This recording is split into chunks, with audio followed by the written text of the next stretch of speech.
I'm Michael King. I started coming to the Recovery Cafe almost exactly 6 years ago, and oddly enough, yesterday I realized that 9 years ago today, February 11th, I walked out of treatment. Walking out of treatment was a lot like walking into treatment. I had a huge sense of relief that years and years of behavior had kind of left me. Once out of treatment, I had to then deal with the life of being in recovery, which was very foreign, very new. In treatment, they teach you how to go to AA and how to listen and how to share and everything, but you got to go through that. You have to experience sobriety and recovery pretty much by yourself. I had a pretty dysfunctional relationship going in and out of recovery, treatment.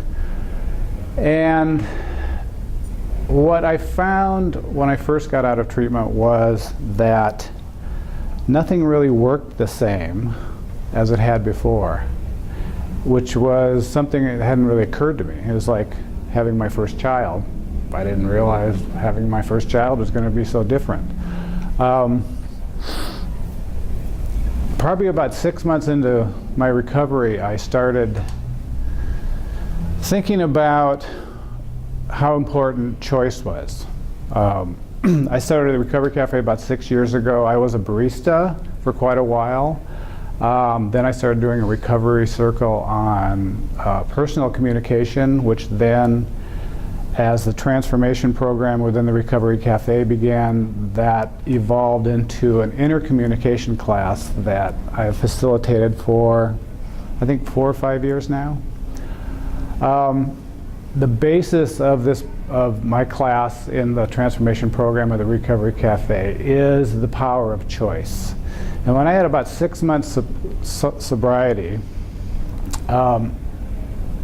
I was in a relationship that was not working, and because it wasn't working, my life wasn't working. And I started equating everything, and one day I just had this thought that, things that I'm able to do help my recovery. Things that I'm unable to do do not help my recovery. One thing was that I was very addicted to was chaos. I loved chaos. I was attracted to it. I loved bonfires. I didn't care for the campfire. But this chaos was an addiction, and I eventually realized that I was unable to do that if I was able to have the life I wanted. So I started equating everything around me about what I was able to do and what I was unable to do. That evolved into a personal philosophy that if I could recognize what I was unable to do, my default position would be to always be doing what I was able to do. And whether those things that I like to do were unhealthy, was healthy or fun or enjoyable or whatever, I was still unable to do them. So I had to recognize how I got into this stuff that I was unable to do if I wanted to have a certain life that felt a certain way. I started recognizing the importance of choice of individual moments, individual decisions, and how I could change the parameters of a choice, going from the beginning of a choice to the end of a choice, and how to drop out of an unhealthy choice into a healthy choice. I saw this quote, "Your work is to discover your world, and then with all your heart give yourself to it," along my pathway of recovery, which spoke to me about my whole self. How do I work on my entire self? There's so many parts to it. It's so complicated. And I actually found that it was very simple, that if I just worked on myself, everything else fell into place. Legal problems, relationship problems, parental problems, my problems, they would just take care of themselves. So all I had to do was really focus on myself. The choice to go into treatment was a very hard choice. And I had a little vision that kind of helped me along that it was the right choice. The decision to end a relationship because it was unhealthy. The decision to continue on recovery, coming to the Recovery Cafe, working with people about how important it is to recognize how you make choices. And on top of that, the responsibility that comes with making a choice. The responsibility, I think a lot of people that I've worked with here at the Recovery Cafe tend to not appreciate that responsibility, that determination that's required to see a choice through. And a lot of these choices are very hard. If you're an anger-based person, how do you get out of anger? If you're an abusive type person, how do you stop yourself from being abusive? How do you make the choice to have the life that you want?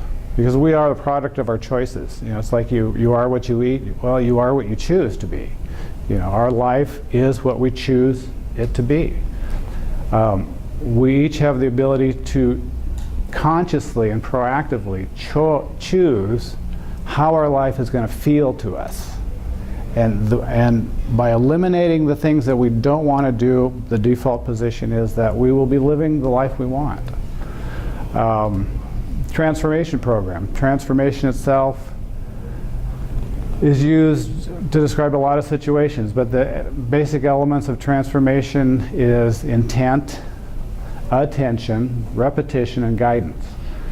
Recovery Cafe is a great source of guidance in this transformation process. The intent that comes is the intentionality that we all have about what our life should look and feel like, what it should sound like, what it should smell like, however we want it. We can have the life we want. I found that by paying attention to what I'm doing is in line with my intentionality for my life. It's a simple intentionality, is to be kind and not litter. Litter is a great example to me because it shows me that I can do what I intend to do. So I don't litter. I will carry stuff 3 or 4 blocks to find a garbage can, or I'll throw it in my car. But it's a personal philosophy that only represents that I can have whatever I want. The repetition. Many religions, many philosophies believe in repetition just because it makes you show up. In my class, we would do a 30 days, 15 minutes a day. You do the same thing every day, whether it's reading, whether it's running, whether it's playing a musical instrument, whether it's drawing. And the exercise was to not do that 15 minutes a day, but see what it felt like to get into the chair or to get to the spot to actually do this repetitive behavior. And it teaches you huge amounts about yourself, about what you're made of, about how you show up. So the bottom line in sobriety and recovery, I have a good friend, here's another story. I have a good friend who quit drinking 3 months ago. Refuses to go to AA, refuses to get any sort of treatment, refuses to do anything because he thinks he's different than everybody else and he can just do this. He is the definition of a dry drunk. He's grumpy, he's depressed, he is a lousy friend to be around. We've talked about the whole idea of recovery. I don't need recovery, but it's a good example of how pride and denial, which exists hugely in alcoholics and addicts, can keep you from finding yourself. And in recovery, it's hugely important for you to explore who you are, what you're made of, and get in touch with what's possible. You know, the last 9 years of my life have been probably the most enjoyable, fun years of my life. The previous 34 years of drugs and alcohol, chaos, was confusing, fun.